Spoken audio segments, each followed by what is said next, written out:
and that's the oversight of the Placer County Fire Department, which is a department that services over 475 square miles of unincorporated area across the county, from almost the top of Donner Summit all the way to the dense urban valley floor at the county line.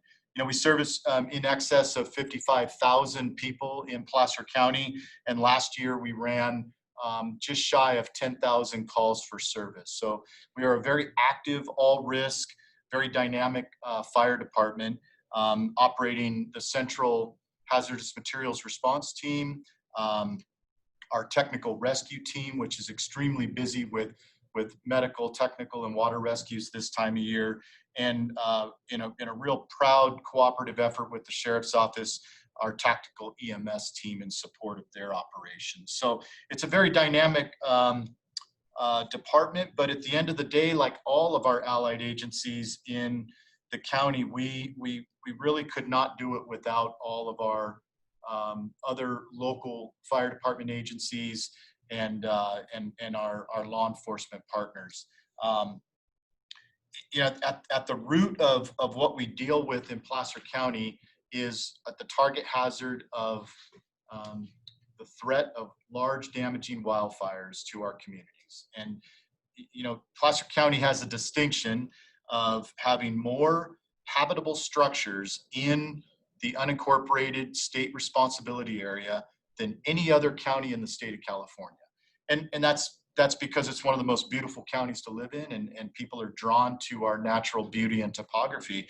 But it presents us as a fire department with the unique challenge of having to protect and mitigate emergency responses in what we commonly refer to as the wildland urban interface. So I think that's one of the things that hopefully we can talk a little bit about today in the Q&A, but as I update on kind of our fire season preparedness, we have this really seamless relationship because of the contractual nature between CAL FIRE and County Fire Department, where the Placer County, County of Placer is able to gain the benefits of the leverage of the state resources. And so we take the CAL FIRE resources, the local county resources, and we blend them together. And the result of that is a really, really robust response to all of our target hazards, but really to our prevention, our pre-fire and education, our fuel reduction efforts, and ultimately the protection of the communities within the wildland urban interface threatened by large damaging wildfires. So with that, maybe I'll turn it over to Chief Hudson if you want to talk for just a quick second about kind of the difference between our battalions within your division and what some of their specialties are, real quick.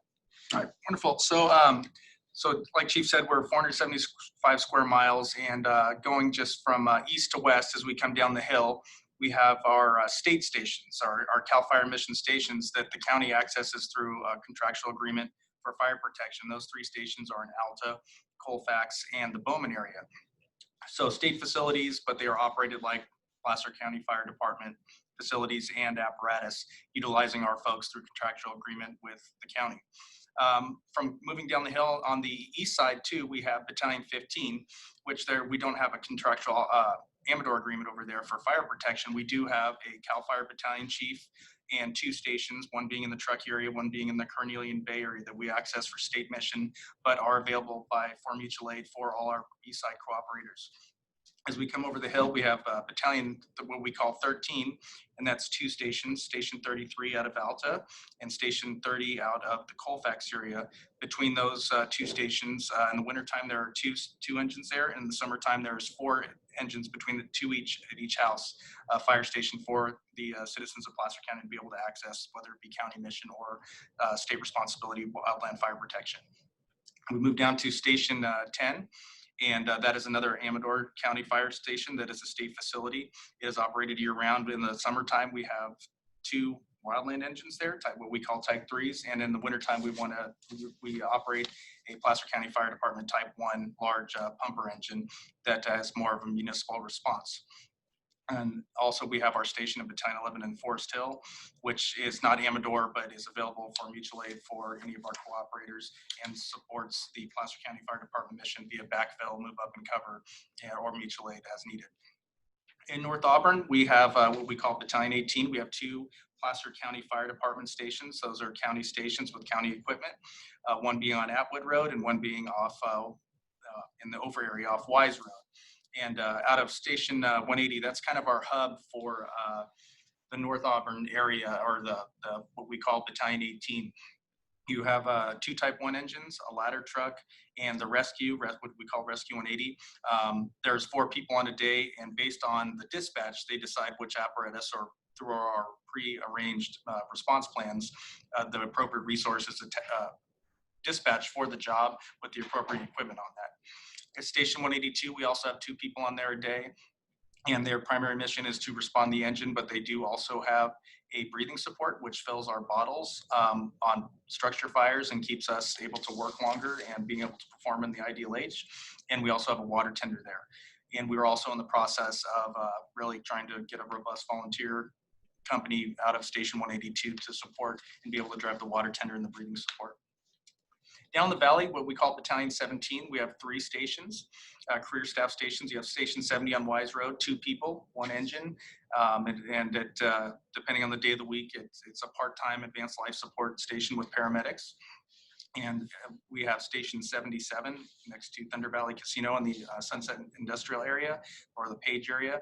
That is a engine and ladder truck house, 7 people on a day between the 2. And then the Dry Creek community, we have Station 100, which is 2 people. And all of our stations in the valley, we call Battalion 17. We have 2 battalion chiefs that work down there opposite each other. They're supported by what we call the Valley Group, and that is our volunteer companies out of Dry Creek, Page, Thermalands, Sheridan, and now Ophir. And they provide instant support and respond to additional engines or water tenders as needed to bring water to the fire. We also, we'll call, loss prevention or loss reduction. We've got 2 county fire planners or deputy fire marshals that have been part of the county for a long time as far as the contractual agreement with CAL FIRE, and they work out of the DeWitt Center in the Cedar building. And as of 3 days ago, they are supported by a battalion chief fire marshal as we expand our loss reduction bureau. In a nutshell, all our resources, they might be spread out across the county, but it is a system. And when one engine gets a fire, the other ones start moving that direction or covering the stations behind. So just a real nice system-wide benefit with the combination of the county stations, the Placer County Fire Department county stations, and the state stations. We're able to really meld those missions together and have a larger workforce and a more appropriate response, whether it be for backfill or escalating incidents. Thank you. Chief, did you have anything else you wanted to add? No, I think that's a kind of a good opener, and then I'll give a little bit of preparedness section here in a few minutes. Great. Chief Hudson, you mentioned the Station 182. Is that the station out on Ophir? Yes, sir. And then for those that are unaware of what an Amador County station is, what's an Amador station? Can you explain that a little bit? Yeah, and Amador, Amador is just a term that was coined back in the 1960s because that happens to be the first county that it occurred in, but or that it was originated, the legislation was originated in. But Amador Plan is a really, really great program that we have within the state.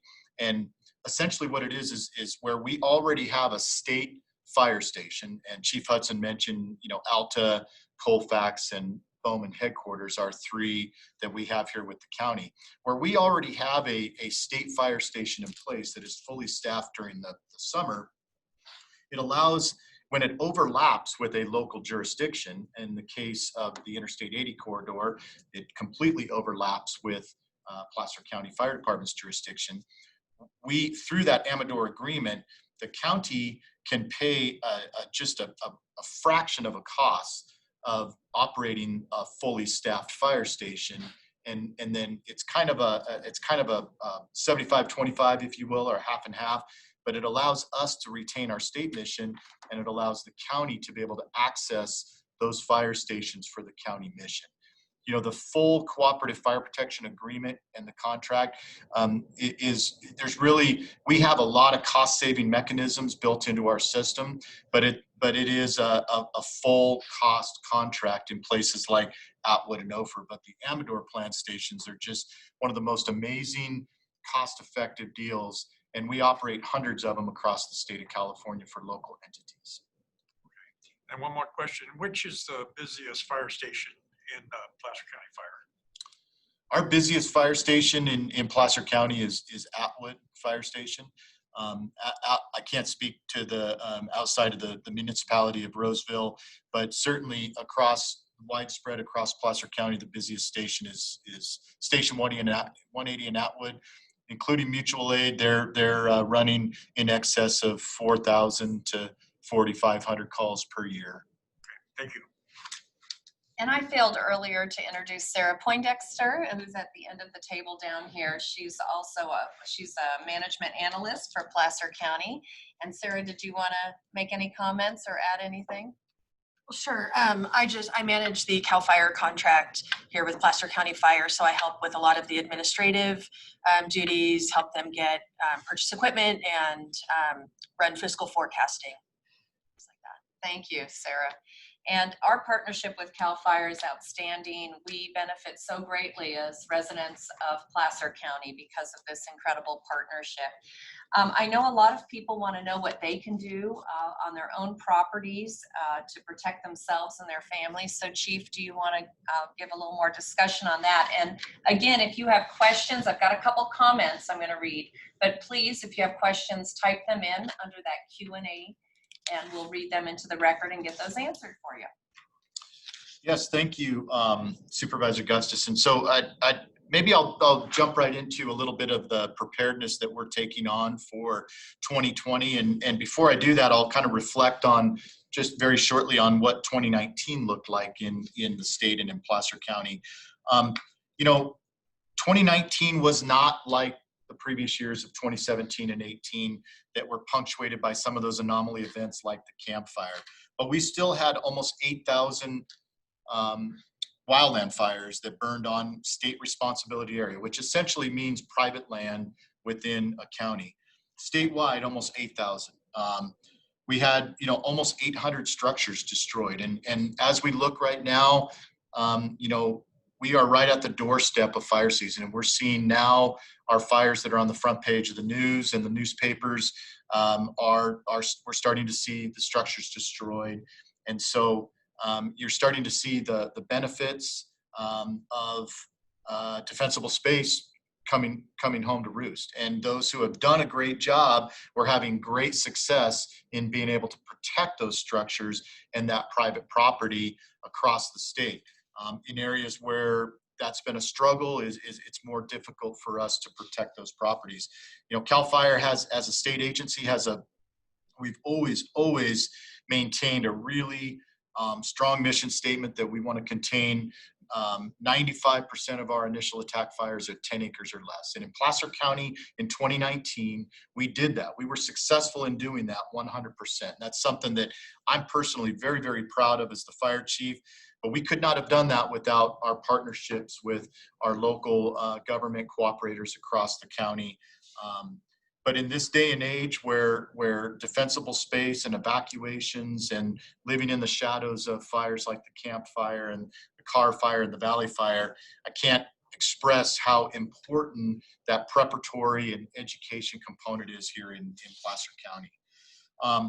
One of the reasons I think that we need to really look at 2020 and be wary of being on that doorstep and what maybe is to lie ahead of us in the next few months is that as of May 1st, which was about the last formal snowpack measurement, we were only at about 57% of normal.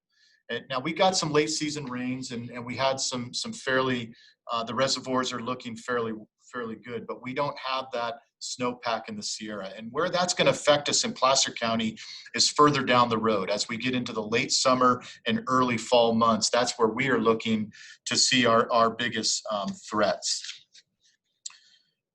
We talked a little bit about defensible space, and I can't tell you how much CAL FIRE, how important it is for us and how much we've engaged in defensible space. But I've always kind of said that, the fire service in any county, but particularly here, is like 3 legs on a stool. And everyone always thinks about, the red lights and sirens and just mitigating the emergency in front of us. But as a fire chief, I would be remiss if I didn't think about the preparatory and the education component of that. So there is obviously the suppression and mitigation component that will always be there, and it's always important. But those other 2 legs include prevention and they include public responsibility. And those 2 are the things that I think Placer County has done such a great job of, but we really need to continue on. From the state's perspective, we engaged really, really heavily this last year in the North Fork of the American Shaded Field Break, which was a fully funded project by CAL FIRE to work on in excess of 75 different pieces of private land ownership, stretching from Colfax over a 5-year plan to create a community defense zone along the river canyon edge that will extend from Colfax down to the north end of Auburn and tie in with the Auburn Shaded Field Break, which is a field break being created by the city of Auburn through a contract with Bureau Reclamation. We have more fire history in the American River Canyon, large fire history, than any other place in Placer County by far. And really, a lot of that is centered around that Colfax kind of Applegate, between Applegate and Colfax. And for a variety of reasons, we get certain weather patterns in there. We have a lot of recreational visitors in there, and we have significant fire history. So that was our priority. Combined with that, though, we put a really, really robust kind of public message on our defensible space. And I think people in Placer County have responded, and they've done an amazing job of getting out there and doing work on their own properties. We've had 4 defensible space inspectors that worked all through 2019, and they'll be working through 2020, targeting certain areas in the county. Completed over 7,000 defensible space inspections in 2019. And at the end of the day, through that North Fork of the American Shaded Field Break in combination with people doing their work, we estimate there's in excess of 5,000 private residents in that band that will ultimately be directly protected by that field break. In addition to that is the commerce of the I-8 corridor, the Kinder Morgan Petroleum Pipeline, and the UP rail line. Those are all tremendously valuable to Placer County's economy, and they are part of my marching orders as your fire chief to make sure that we sustain that commerce. We are committing, in addition, about another $2.7 million over the next 4 to 4.5 years to the North Fork project to continue that work. So, as we look at 2020 moving forward, CAL FIRE at the state side, we up staff and down staff based on the fire season. In the county fire department hat that I wear, it's consistent. Our staffing is consistent all year long. But some of the state fire stations will increase and decrease in staffing. So right now we are at what we call peak staffing, meaning across our unit, we have 22 frontline engines staffed, 3-person per engine company. We have our 7 Type 1 fire crews. We have 3 bulldozer units, and we have all of our firefighting aircraft available from Grass Valley. And those are all accessible to Placer County, Nevada, and Yuba, but because of that seamless relationship we have with the County of Placer, we have a very, very aggressive, very robust dispatch model within Placer County. We've taken delivery of our first of 13 of our S-70I Black Hawk helicopters, and the closest one is just north of us in Chico. And so I think we'll be seeing the benefits of that from both a firefighting mission and a hoist rescue mission capability. And we're looking at some models even on the Placer County side with supporting the CEDRA, the folks in CEDRA, our planning and building department partners, and the Board of Supervisors in standing up and managing our Placer County Hazardous Vegetation Ordinance, which we've had one on the books, but this took it to where we can use the defensible space laws for the state and really accentuate them with the county ordinance to provide homeowners out there the best ability they have to make sure their property's clear and that the properties around them are clear. So we are looking at what I would call an above average fire season this year, but I think we're very, very prepared. I think we've got very good staffing, very, very highly trained professionals, and we are here to serve all of you in Placer County. Thank you, Chief. Supervisor Holmes, do you have any questions or follow-up you want to add to the discussion? No, that's fine. Very, very good presentation. So Chief, what is the number one thing homeowners can do to protect their property and their community on an individual basis? Well, certainly, I would say the number one thing that a homeowner can do, and people are going to say, clear around your property, 30 foot, 100 foot, all that. I would argue that the number one most important thing that a homeowner can do is become engaged in their community. And I'm talking about grassroots level engagement, knowing your neighbors. We have a lot of rural communities, a lot of rural neighborhoods around our county. And when we get into those dire situations where we have an impending fire in a particular area of the county, we may have evacuations going on. It is absolutely critical that homeowners know their neighbors, that they know their community organizations, that they're involved in things like a FireWise community or a local fire safe council, that they're aware of the mass notification system, the Placer Alert and Ready Placer campaigns that the County of Placer has done such an amazing job, and the Sheriff's Office is so on top of the mass notification system. But it's the personal responsibility of our people to know what they have and know the tools they have available to them. We can certainly get you where you need to be in how to do good defensible space, and everything you ever wanted to know, and probably a little bit more, is available on our readyforwildfire.org website, which covers all of our state defensible space guidelines. And anytime that you want an inspector to come out and just talk to you and give you some advice about your property, we'd be more than happy to. That's what we are here to do. You are our customer, and we would be more than glad to do that. But to answer your question, Supervisor, I'd say it's to get engaged and know your surroundings. One of the things that I'd like to bring up is the FireWise communities are kind of a return to the early part of the last century, when people gathered together to support their volunteer fire department. They had pancake breakfasts and spaghetti feeds and those kinds of things, but it got the community together to protect their property and their neighbor's property. And that's the benefit of the FireWise community, is bringing us back together to work to make sure that our communities are safe. Absolutely. Great. And I think we also want to remind the public to sign up for our Placer Alert system, so that you can be contacted in the situation where we unfortunately have a situation where you might need emergency contact, and that's www.placeralert.org. So sign up for that and you'll make sure to get notifications. Chief, I think another thing that we wanted to highlight today was also not only what we're doing in fire as the fire department, but also what we do in rescues. And public safety is paramount, and there's been a lot of efforts over the last weekend, both in fires, but also in rescues. And maybe you could give us a quick rundown on some of the things you're seeing and how people can prevent being in that situation. Yes. One of the unique things about Placer County that both draws residents and visitors and people to recreate, but also presents a lot of challenges to us, is just the diverse topography we have in the river canyons that dissect our county from one end to the other.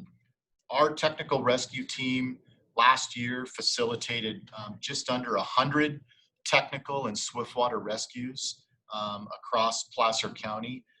And it's not a fully funded team. It's all men and women who are staffing fire engines, and this is part of the cross training, part of that leverage that we bring to the table in our depth of resource. But We, as an example, this last weekend, just over the 4th of July weekend, we ran, we were in excess of about 300 calls for the fire department out of the ECC, but we had 10 technical medical rescues in the canyon and 3 water rescues and 30 vegetation fires for the 4th of July weekend. So the thing about medical rescues, or what we call medical rescues, that could be technical, ropes, could be water oriented, is they draw on a lot of resources and they take a lot of time to mitigate.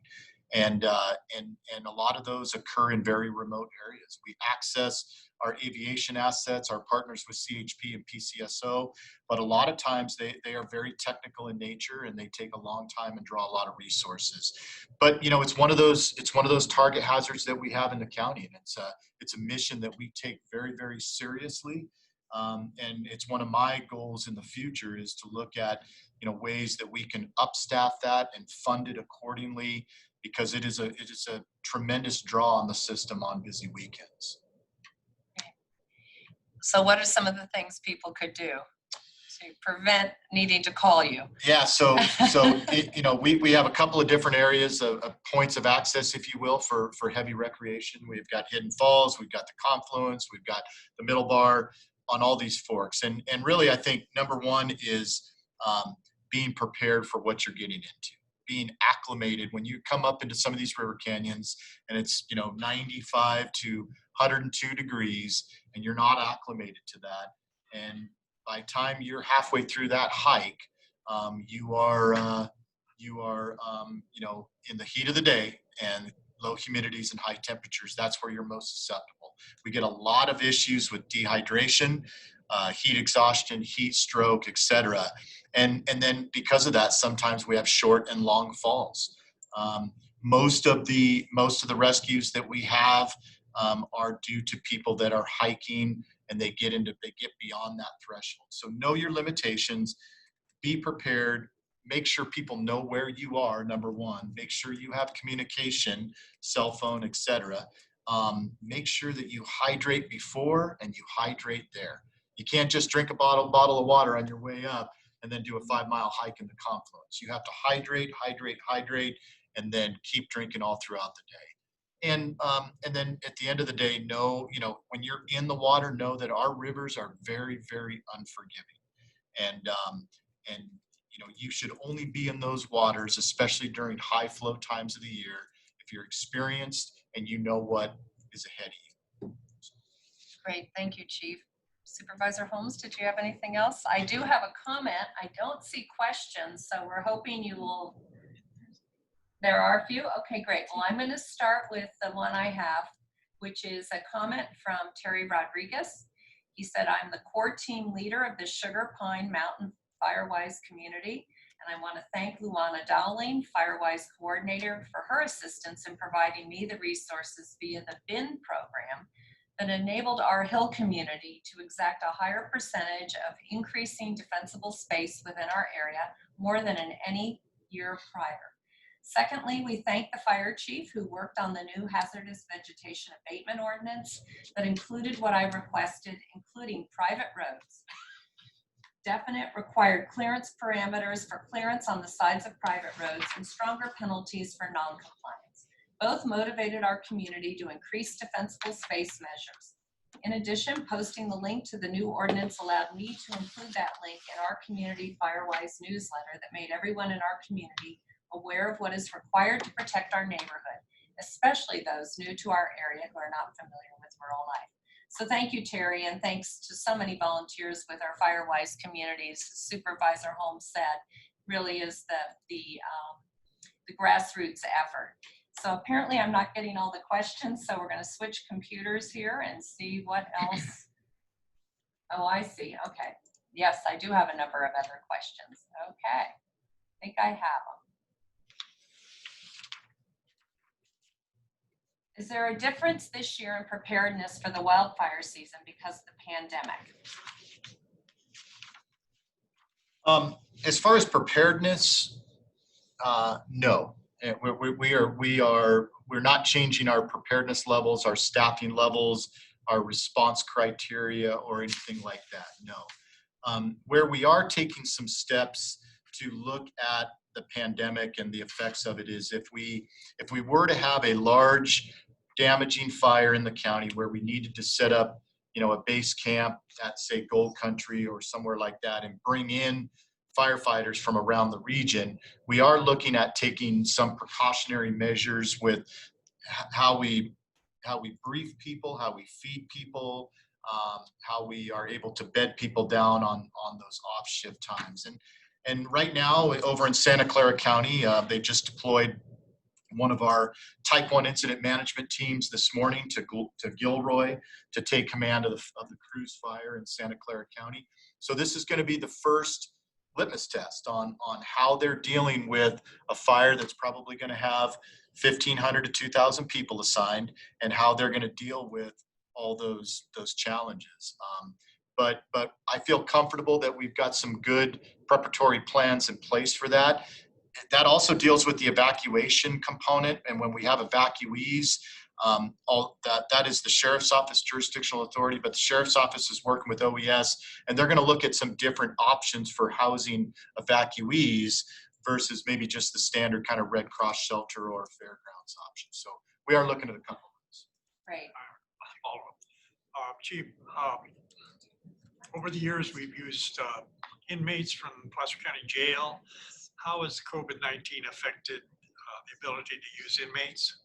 Yeah, so that's a great question, Supervisor. And just recently, we have faced some challenges with Department of Corrections and Rehabilitation statewide with our inmate hand crews that really we use as really a backbone. And at the height of staffing, we have as many as 196 of those 20-man inmate hand crews around the state. We are down considerably on those numbers because of COVID-19 issues within the prison system. Some of it's precautionary, some of it's testing in nature, but at the end of the day, we have experienced a downturn in those numbers. And so one of the things we just did this weekend was got the authorization from our agency on the state level to stand up a professional firefighter one hand crew that we're basing out of Auburn headquarters. It's actually over in Carnelian Bay today because of the red flag warning. Excuse me. So we can move it around, but yes, we have seen somewhat of a challenge in losing some of those numbers, and we're having to figure out different ways. We're looking at options with California National Guard. We're looking at options with paid professional firefighters, but those all have their own set of fiscal and operational challenges as well. Great. We have another question, a number of other questions. Sorry, I missed some of these. The chief mentioned above average fire season. Can you elaborate? What do you expect this fire season to look like? So you have a crystal ball in front of you. Yeah, the day I can answer that question is going to be the day that I buy a lottery ticket.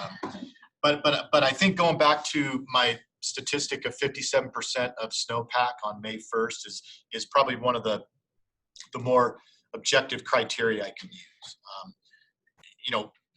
We always, we are a Mediterranean climate, so we're always going to see a certain amount of steady rain followed by a very, very dry cycle in the middle of summer, followed by anomaly type of wind events in the fall, and then back into a winter cycle. We know that. The key that we don't know is how short or how long that dry period is going to be. And that really defines how average, below average, above average our fire season is going to be. And in those drought years where we really didn't see any of the snowpack, we saw these burning seasons that were lasting 9, 10, 11 months of the year. Then we got into those really, really heavy years and things shortened back up to more normal. I would say when I say above average, probably the best way to describe that is we're seeing a relatively normal start to it. Fires in the grasslands, we're not seeing a lot of damaging fires right now. But now as we move into July and August and September, and we're going to be 2 to 3 months without any measurable rainfall, that's when we will see, I think, our increased fire activity at higher elevations. Your 3,000, 3,500, 4,000 foot level. That's when we're going to start to see the brush and the timber burn. Thank you. There's also a comment here on recommendations for reflective address. Is there a standard size? How can they get the information on the reflective addressing signs? Yeah, there is. Well, there's a county standard for that, and the state standard, I believe, is 4-inch reflective on a contrasting background. But you can contact, or you can access the readyforwildfire.org website. It's got all the information on hardening your home, including the reflective road signs. Number 2 is the county website. We'll have all that information as well, and it's identified actually in the county HAS-VEG ordinance. We specifically identified, and it's tied in directly with the state, with the 4290 regulations. And then lastly, as Supervisor Holmes said, the Firewise communities and the Fire Safe Councils are spearheading those efforts. And Luana, has done an amazing job with all the Firewise communities, but they do a lot to spearhead those address signs. Great. Another question we have about fire insurance. We have problems getting fire insurance for our houses in rural Placer County. Is there any fire safe certificate available that the insurance companies recognize to aid us in keeping reasonable insurance costs? We pay a rural fire protection fee, but the extra funding doesn't help the insurance company's confidence. Well, I don't want to speak too much on the insurance issue, and I think Luana has some much more specific information that she can be reached through the county on which insurance companies are offering a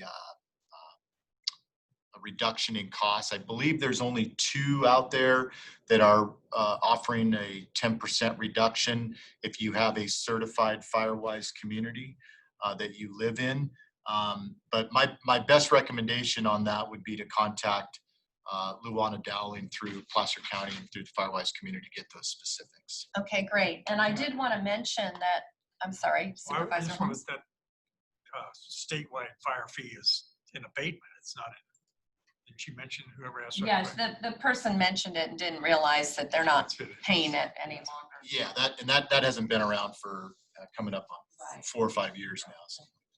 I did want to mention on fire insurance for those of you listening, and we'll get this posted in the chat room here as well, is there is a tele-town hall with Insurance Commissioner Ricardo Lara this Thursday, July 9th at 5 p.m.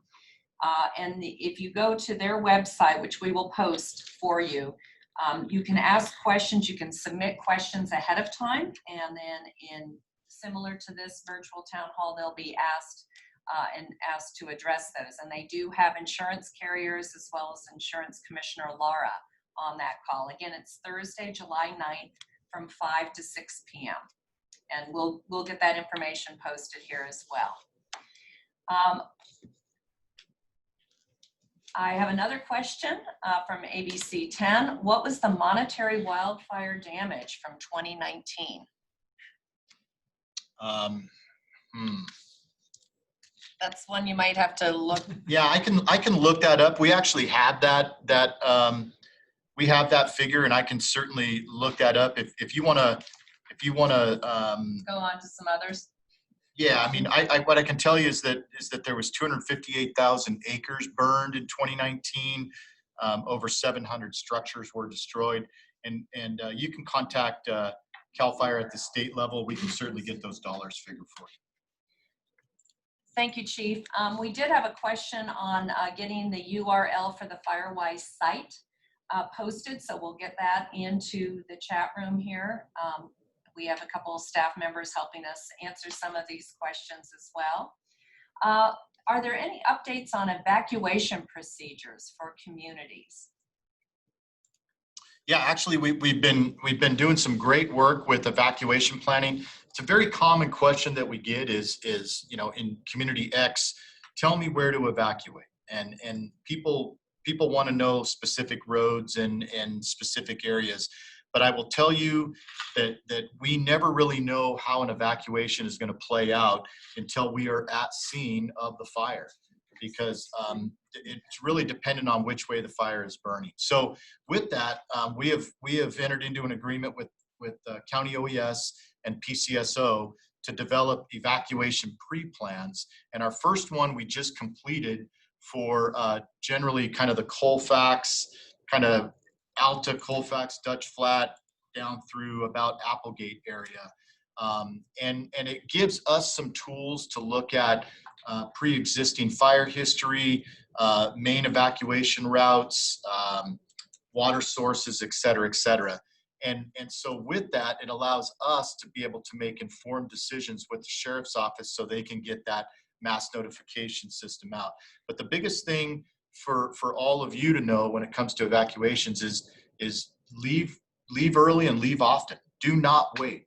And when there is an evacuation order or warning placed, you are much better off to be in a position to get out early so we can leave those access and egress ways open for fire equipment and keep you safe.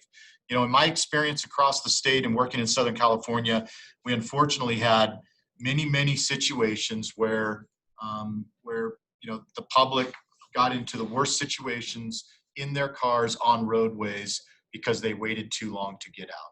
We will give you all the information you need to know. We just ask that when we give it to you, you get out as soon as possible. Thanks again, Chief. Supervisor Holmes? No comment. Okay. Another question, who should we contact to have someone come to our property to give us advice about what we need to do to keep fires safe? Thanks for having this meeting. I'm new to this wonderful area. Well, welcome. Yes. Yeah. Great. Chief Hudson, do you want to speak to the local county HAZVEG ordinance and then how to contact headquarters for one of our state DSI inspectors? Yeah, absolutely. So, you know, it just kind of depends on where you reside, obviously, too, and what kind of education you're looking for. So we do have our, excuse me, 2 deputy fire marshals or fire planners that kind of really focus on the county ordinance. But in general, too, you know, the state public resource code always applies. So you can always call Auburn headquarters at Station 10, and we have a fire captain specialist who does, you know, one of his primary missions is to coordinate those defensible space inspections and intake information on that. And if it's, depending on if it's county ordinance or just a statewide and public resource code inspection, we will get you to the right person. And that number is 530-889-0111. And just let them know that you have questions about defensible and space inspections, and they will transfer you to our fire captain specialist. Great, and we'll put that in the chat room as well for those listening. Another question I have is what's going on with the Lone Star Road and Highway 49 fire station? There was a delay in response reported from a recent fire, and so they're asking what about staffing at that location? Okay, so the Lone Star Fire Station, which is Station 184, you know, the history on that is it was part of the Placer Consolidated Fire Protection District that in 2006 merged with Placer County Fire Department, and it also included the Atwood Station and the Ophir Station that Supervisor Holmes and Hudson referred to earlier. Station 184 Lone Star has never been staffed. It's never had a volunteer company associated with it, even prior to coming into to the Placer County Fire Department. It had some history as a maintenance facility, and it's currently where we keep our hazardous material response team unit and our decon trailer. But it's never had a staffed, it's never been a staff facility, never had a volunteer company assigned to it.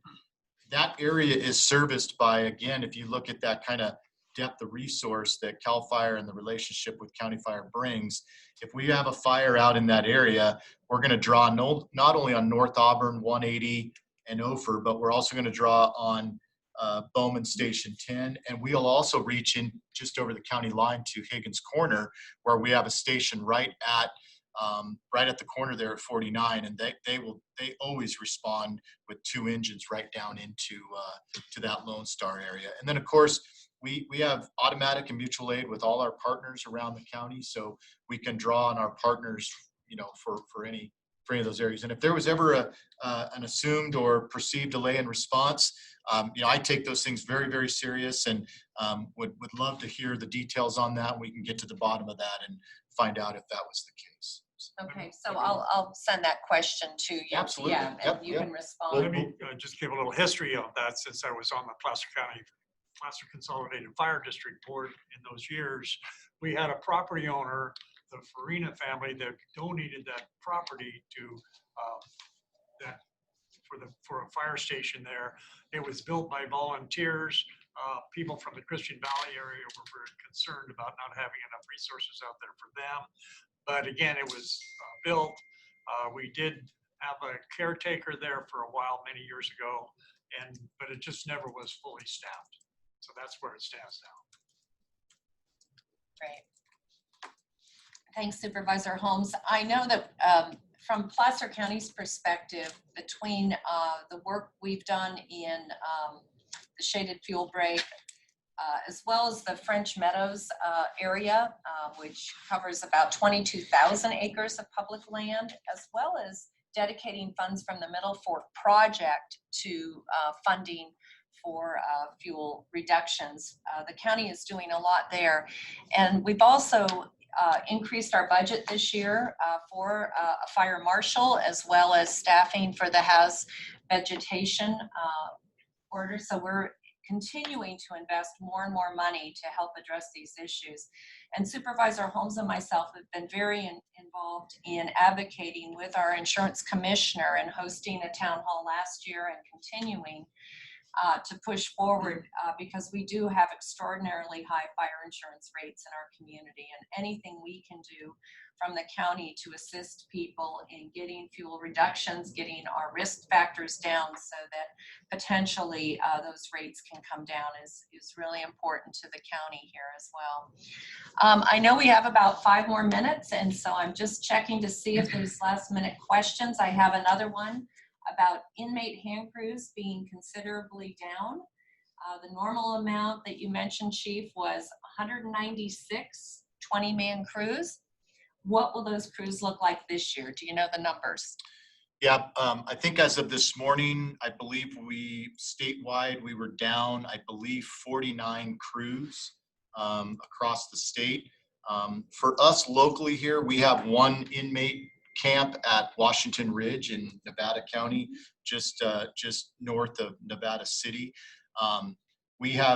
We unfortunately are down 1 crew. That should be a 5-crew camp, and we're down 1 crew out of that camp due to some challenges with CDCR. And thankfully on the Placer side here, our camp at Christian Valley is staffed through a cooperative agreement with the 3 Cs, so they're not affected by that. And then some of our mitigation measures have been with the National Guard, and then most recently our firefighter one-hand crew. But yeah, about 49 crews statewide, and we're just keeping our fingers crossed that doesn't get worse. Thank you, Chief. Supervisor Holmes, any other comments? One thing I want to mention is that all of our fire stations need some maintenance, and we're looking at putting some funding in to start taking care of some of the overdue maintenance on some of our fire stations throughout Placer County. Good. Do we have any other questions? I'm going to ask my technical team. Are there other questions that are in the queue? We did talk about evacuation procedures and being prepared. It asked, why aren't we all wearing masks? I think we all have masks, but when we're talking, we're trying to make sure that you can hear us. And any word on the new Newcastle station? Actually, I just got a briefing from one of the board members, Lawrence Betancourt. The bids are in. They're a little higher than what they expected. They're going to, I think this week they're going to have their finance committee is going to be discussing that about the way to move forward. But they have the permit from Placer County building department, and but they're just looking at how they're going to fund the building of the fire station. Again, they're ready to go. All they need is to make sure that they have enough funding available to build it. More to come. Are there any preliminary evacuation plans for the area around Meadow Vista? I think you covered evacuation, but maybe one more time, because there's Yeah. a number of questions on evacuation. Yes, the first plan that is in the draft, ready to go to print right now, incorporates Meadow Vista. The second one we're going to be doing is going to incorporate Forest Hill and a little bit of Auburn and North and kind of Bowman area. And then I believe the third one we're moving down the hill to Lincoln and some of the surrounding areas in yeah. So yes, in response to your question, we are incorporating Meadow Vista in that initial evacuation plan. Great. Well, I'm not seeing any other questions, but please, if you're still on and want to post questions, we will try to get those answered. And I also, we've posted a number of links in the Zoom webinar chat room so that many of the questions you've asked, there is additional, much more information that we can provide. And here's some more coming up on the screen now. And I want to thank certainly Chief Estes and Assistant Chief Jim Hudson and Sarah Poindexter, and of course Supervisor Holmes. Do you want to make any final comments? No, I think this has been a very valuable episode, and I'm glad to see we're getting the information out, and glad that people were able to contact us. Be sure to call our office if there's any more questions that you'd like to have, or add them to your chat. Thank you so much. Great, thank you. Thanks so much for joining us today, and please, we will get back to any questions that we haven't fully answered. Thank you. Thank you, everybody. Bye-bye.